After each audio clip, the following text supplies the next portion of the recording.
নমস্কাৰ বন্ধুসকল, পোনপ্ৰথমে মোৰ ইউটিউব চেনেললৈ আপোনালোক সকলোকে স্বাগতম জনাইছোঁ। অলপতে হৈ যোৱা অসম বিধানসভাত অসম চৰকাৰে মাটি বাৰীক লৈ এখন আইন বা বিধেয়ক পাছ কৰিলে। সেই আইনখনৰ বা বিধেয়কখনৰ বিষয়ে আপোনালোকে জানেনে? আইকনিক হেৰিটেজ ষ্ট্ৰাকচাৰ নামেৰে মাটি বাৰী সম্পৰ্কীয় এখন বিধেয়ক ইতিমধ্যে অসম চৰকাৰে বিধানসভাৰ জৰিয়তে পাছ কৰালে আৰু এই বিধেয়কখনৰ জৰিয়তে বা এই আইনখনৰ জৰিয়তে মাটি বাৰী সম্পৰ্কীয় কি সুবিধা আমাৰ অসমীয়া মানুহে বা আমাৰ অসমীয়া খিলঞ্জীয়া লোকে লাভ কৰিব সেই সম্পৰ্কে আজি আমি আলোচনা কৰিবলৈ গৈ আছোঁ। যদি ভিডিঅ'টো ভাল পায় লাইক, কমেণ্ট আৰু শ্বেয়াৰ কৰি দিবলৈ নাপাহৰিব। আৰু যদি আপুনি মাটি বাৰী সম্পৰ্কীয় এনেকুৱা ধৰণৰ ভিডিঅ' ভৱিষ্যতেও এইটো চেনেলৰ জৰিয়তে পাই থাকিব বিচাৰে, তেতিয়াহ'লে ভিডিঅ'ৰ তলত থকা ৰঙা আখৰত ছাবস্ক্ৰাইব বাটনত ক্লিক কৰি চেনেলটো ছাবস্ক্ৰাইব কৰি ল'ব। লগতে ওচৰতে থকা বেল আইকনটো অন কৰি অল কৰি থ'ব। তেতিয়াহ'লে মই চেনেলত যেতিয়াই মাটি বাৰী সম্পৰ্কীয় ভিডিঅ' আপলোড কৰোঁ তেতিয়া আপুনি প্ৰথমে নটিফিকেশ্যন পাই যাব। আহক এতিয়া ভিডিঅ'ৰ মূল অংশৰ ফালে আগবাঢ়ি যাওঁ। আইকনিক হেৰিটেজ ষ্ট্ৰাকচাৰ এই বিধেয়কখন মই যিমান দূৰ বুজি পাইছোঁ, আমাৰ যিবোৰ পুৰণা মঠ মন্দিৰ সত্ৰ বা আমাৰ যিবোৰ পুৰণা কীৰ্তিস্তম্ভ আছে অসমৰ গৌৰৱ, সেই কীৰ্তিস্তম্ভ মঠ মন্দিৰ বা সত্ৰবোৰক সুৰক্ষা দিবৰ কাৰণে বা সেই সত্ৰবোৰৰ আশে পাশে থকা যিবোৰ ভূমি, সেই ভূমিবোৰ সুৰক্ষা দিবৰ কাৰণে মূলতঃ এই বিধেয়কখন তৈয়াৰ কৰা হৈছে। এই বিধেয়ক বা আইনখনৰ কাম হ'ব এনেকুৱা ধৰণৰ: আমাৰ যিবোৰ পুৰণা মঠ মন্দিৰ সত্ৰ বা পুৰণা কীৰ্তিস্তম্ভ, জয়দৌল, শিৱদৌল, বৰপেটা সত্ৰ, এনেকুৱা ধৰণৰ অনুষ্ঠানবোৰ, যিবোৰ অনুষ্ঠানৰ বয়স 250 বছৰতকৈ বেছি বা 250 বছৰ পুৰণি, তেনেকুৱা ধৰণৰ মঠ মন্দিৰ সত্ৰ বা পুৰণি কীৰ্তিস্তম্ভ থকা অনুষ্ঠানসমূহৰ চাৰিওফালে 5 কিলোমিটাৰ ব্যাসাৰ্ধত এটা বেল্ট তৈয়াৰ কৰা হ'ব বা এটা বাউণ্ডেৰী নিৰ্ধাৰণ কৰা হ'ব।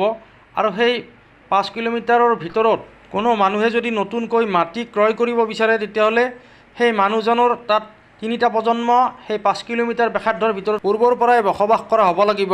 মানে ধৰি লওক, যিজন মানুহে নতুনকৈ মাটি ক্ৰয় কৰিবলৈ ওলাইছে, তেখেতৰ পূৰ্বপুৰুষ সেই 5 কিলোমিটাৰ ব্যাসাৰ্ধৰ ভিতৰত 75 বছৰ আগৰ পৰাই ককা দেউতাকহঁতৰ দিনৰ পৰাই তাত বসবাস কৰা ঘৰ মাটি কৰি থকা মানুহ হ'ব লাগিব। বৰ্তমান আমাৰ যিবোৰ সত্ৰ বা পুৰণা মঠ মন্দিৰৰ চাৰিওফালে থকা মাটিসমূহত কিছুমান বহিৰাগত মানুহৰ আগ্ৰাসনৰ ফলত বা তেখেতসকলে সেই ভূমিসমূহ ক্ৰয় কৰি বা দখল কৰি লোৱাৰ ফলত সত্ৰ বা মন্দিৰৰ যিবোৰ আধ্যাত্মিক পৰিৱেশ, সেই পৰিৱেশবোৰ বিনষ্ট হোৱা পৰিলক্ষিত হৈছে।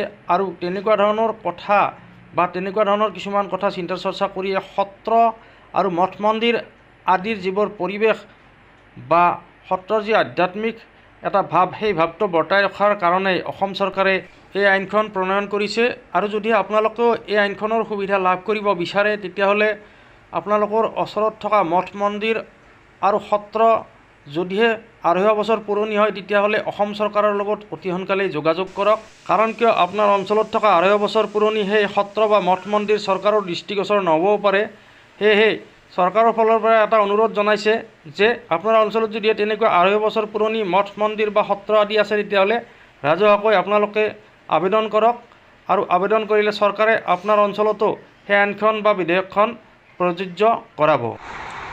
আইকনিক হেৰিটেজ ষ্ট্ৰাকচাৰ অৰ্থাৎ আমাৰ ৰাজ্যখনত বহুতো মন্দিৰ আছে, সত্ৰ আছে, সাংস্কৃতিক কীৰ্তিস্তম্ভ আছে, যিবিলাকৰ বয়স 250 বছৰতকৈও বেছি হৈছে। এতিয়া অসম চৰকাৰে এটা অধিকাৰ লাভ কৰিব যে যিকোনো ৰাইজে যেতিয়া আবেদন কৰিব যে মোৰ অঞ্চলৰ সত্ৰখন বা মোৰ অঞ্চলৰ নামঘৰটো বা মোৰ অঞ্চলৰ ঐতিহাসিক কীৰ্তিস্তম্ভ ৰংঘৰ, চৰাইদেউ মৈদাম, এইসমূহ 250 বছৰ পুৰণা, গতিকে বিধানসভাত পাছ কৰা আইনখন মোৰ অঞ্চলতো প্ৰযোজ্য হ'ব লাগে। যেতিয়া আমি ৰাইজৰ অনুৰোধত এই আইনখন প্ৰযোজ্য কৰিম, তেতিয়া সেই আইকনিক ষ্ট্ৰাকচাৰ অৰ্থাৎ নামঘৰ, মন্দিৰ, ধৰি ল'লোঁ বৰপেটা সত্ৰ, তাৰ 5 কিলোমিটাৰৰ আশে পাশে নতুনকৈ কোনেও মাটি কিনিব নোৱাৰিব। আৰু সেই মাটি কোনে কিনা বেচা কৰিব পাৰিব? যি সেই মাটিৰ ভূমিপুত্ৰ, অৰ্থাৎ 3টা প্ৰজন্ম তাত একেলগে বাস কৰিছে। 3টা প্ৰজন্ম মানে প্ৰায় 75 বছৰ। অৰ্থাৎ যিটো পৰিয়াল ৭৫ বছৰ পুৰণি সেই পৰিয়ালটোহে তাত নতুনকৈ মাটি বাৰী কিনা বেচা কৰিব পাৰিব। ইয়াৰ অৰ্থ কি? ধৰি লোৱা হ'ল, আপোনালোকে জানে যে বৰ্তমান বৰদোৱা সত্ৰৰ চাৰিওফালে নতুন নতুন মানুহ আহিব ধৰিছে। এনেকুৱা মানুহ আহিছে যি মহাপুৰুষ শ্ৰীমন্ত শংকৰদেৱৰ নৱবৈষ্ণৱ ধৰ্মক নামানে, ভক্তিও নকৰে, শ্ৰদ্ধাও নকৰে। মাটিৰ বেছিকৈ মূল্য দি দি লাহে লাহে যদি সত্ৰৰ গেটখনলৈকে তেওঁলোক আহি পায়, তেতিয়াহ'লে আমাৰ সভ্যতা সংস্কৃতি কেনেকৈ জীয়াই থাকিব? এতিয়া অন্ততঃ এই আইনখনৰ যিটো শক্তিশালী ধাৰা, এই ধাৰাৰ অধীনত আমি 5 কিলোমিটাৰ ব্যাসাৰ্ধ আমি অকল যি পৰিয়াল ৭৫ বছৰ ধৰি তাত বাস কৰিছে তেওঁলোকৰ কাৰণে আমি ৰাখি থ'ব পাৰিম। নতুন মানুহ তাত সোমাব নোৱাৰিব।